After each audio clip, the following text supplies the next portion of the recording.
3, 2, 1, let's go.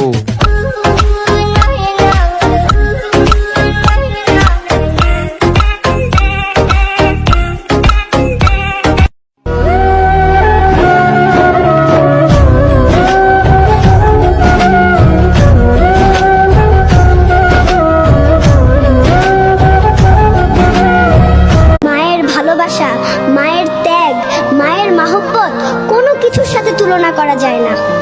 মা তো মাই। মা হচ্ছেন প্রথম শিক্ষক, প্রথম বন্ধু এবং প্রথম ভালোবাসা। মায়ের হৃদয় শুধুই মমতা থাকে। তোমার সব গল্পের পেছনে একটা গল্প থাকে, আর প্রতিটি গল্পের পেছনে তোমার মায়ের গল্পটা থাকে, কারণ সেটাই তোমার গল্পের শুরু। এই হাসির দাম মনে হয় লক্ষ কোটি টাকা। লক্ষ কোটি টাকা দামের একটা হাসি।